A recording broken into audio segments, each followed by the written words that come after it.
Alright, welcome back to Shaving Fuzzy. I'm Fuzzy. How y'all on a Thursday morning? And worked last night, of course. Still haven't had a night off. Working on that. But anyway, so I got the old hat head thing going on there.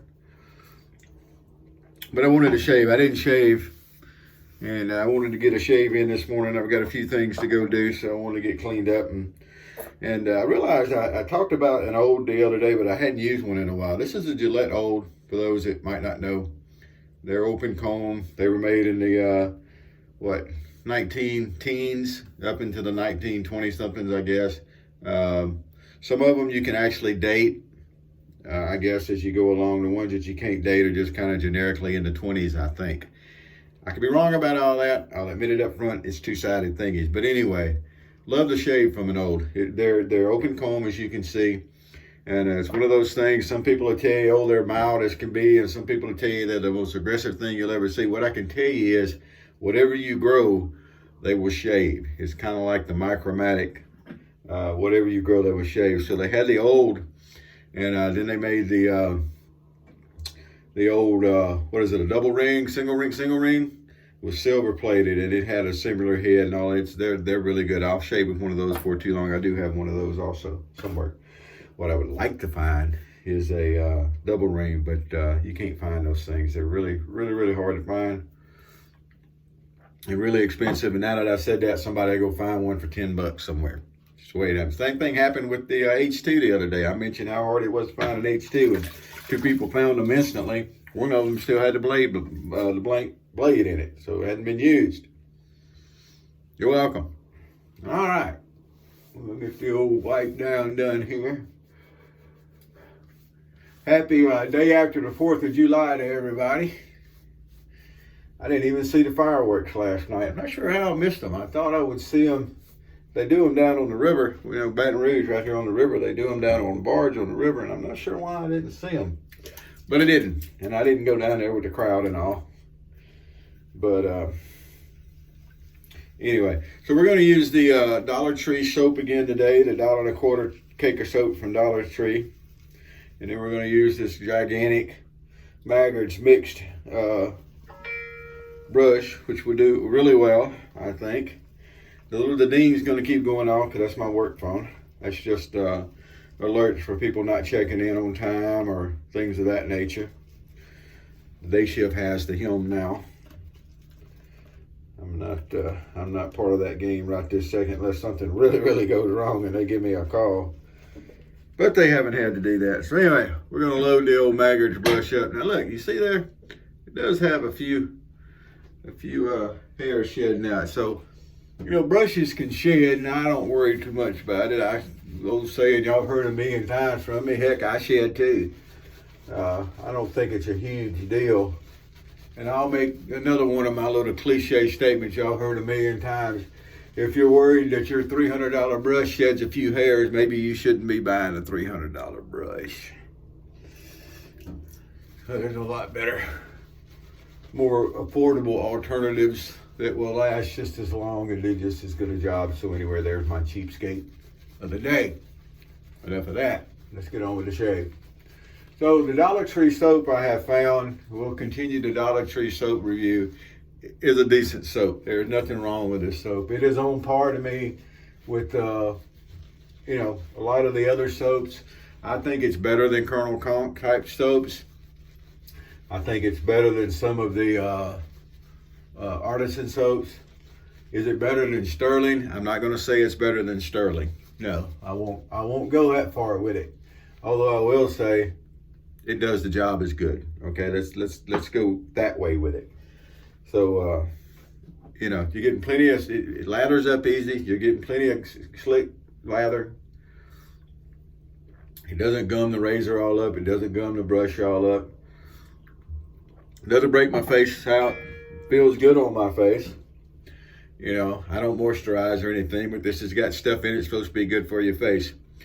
So there we go, the old. Now remember, when you put a blade in one of these were originally made for the old 3-hole thick blades. When you put a blade in, be sure that the blade is centered. Now, there are some people that shim these razors because they feel it gives them a more closely, more close to the original feel of the shave you would have gotten with the thick blades by putting. I don't think it does. I've used the thick blades. I've had some. I had some that were good enough to shave with. I don't think it matters. I don't think you're getting enough difference in the shave to notice anything. And I don't really think thickening the center of the blade, you still, it's going to change how the blade presents. I get it. I understand what they're talking about, but I don't think shimming really does any good, because your technique will sort out the little difference in blade angles anyway. So, if you want to shim something, go put a window in. That's my thoughts on shimming. But at least with these razors, I kind of understand where they're coming from. They're not actually trying to change the shave as much as they're trying to mimic the original shave. So I get where it's coming from. I still think it's unnecessary. And having shaved with one of the original blades, I don't think it really mimics it at all. Today's blades are so much sharper. Now, I don't know for sure if today's blades are so much sharper because we sharpen blades better, or maybe they seem sharper because the older blades, the ages over the years, have deteriorated. I don't know.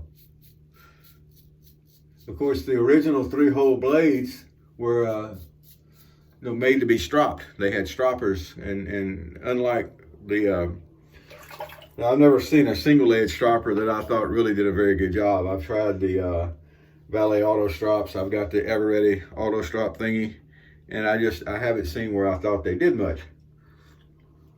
Maybe back in the day they did, but I think the old thicker 3-hole double-edged thingies, two-sided thingies as I like to call them, I think maybe you could strop them and keep them going a little longer. So maybe it's not that the blades today are sharper, although I think that's what it is. It may just be that the older blades had deteriorated and they're not any longer, as sharp as they were. I don't know. I wasn't there back that far ago. I kind of look like I'm that old, but I'm not. All righty. Oh, such a nice shave. These things do such a good job, especially with a brand new blade in there, this new Wilkinson sword blade.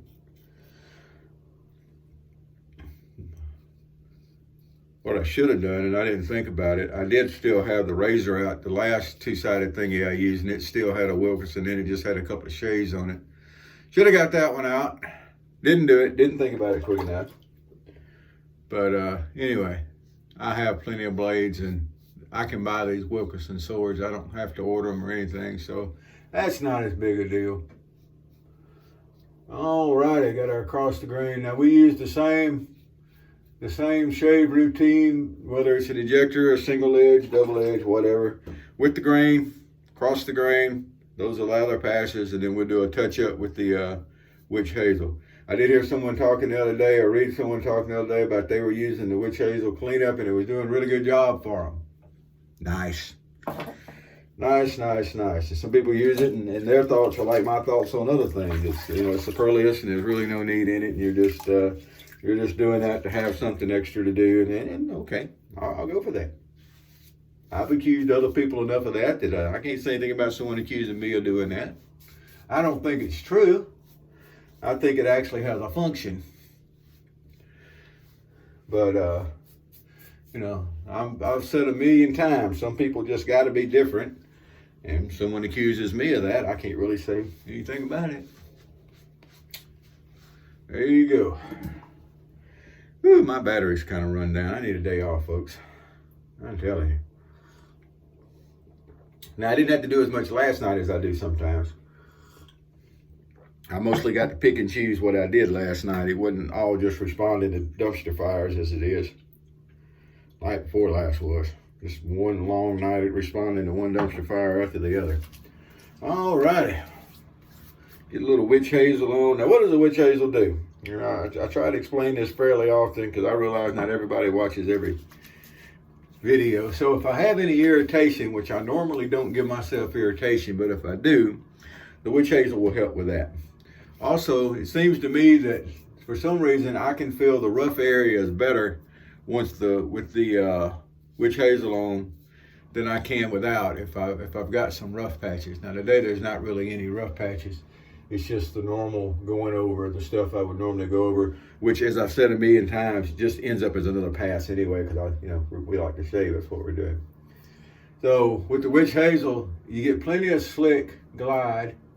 It helps with the irritation if you have any, and I think actually it helps the rough spot, the little short cut off whiskers, stand out so that you can get at them better, know where they are, and better. So that's why I use it. I don't remember how long ago I started doing that, or why I started doing that, or maybe I heard it from somebody else. It's been too long now. I don't remember.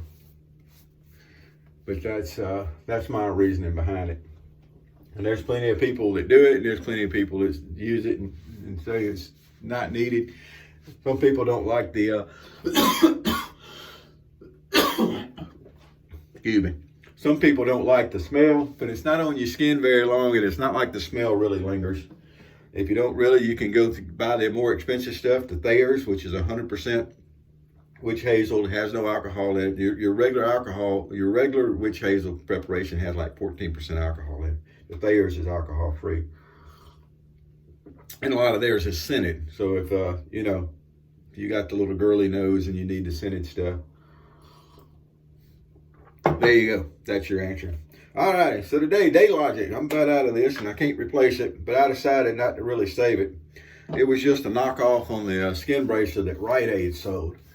And all the Rite Aids around here are sold out to Walgreens. Now, I don't know if that was everywhere that the Rite Aid sold out to Walgreens, but if you have a Rite Aid, their version of the skin bracer is really nice.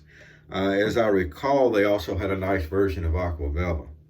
But their version of the, rinse that razor a little bit, their version of the Day Logic Aftershave Brisk is a very, very, very nice version of the true old man scent of skin bracer. If you really want to go full old man, I mean, you got Aqua Velva, you got Old Spice, you got Brute, great. If you're really going for it, oh, you got to go with the skin bracer, man. That's where it's at. All right, well, y'all have a great day. And I'm going to get out and get my morning going so I can get in bed and sleep for work tonight. So, like I said, I hope you had a happy 4th. Everybody was safe. I know there's some places where things weren't that safe. I don't know. Just, I don't know. But there we go. Whoever you are, wherever you are, whatever you're doing, happy shaves to you.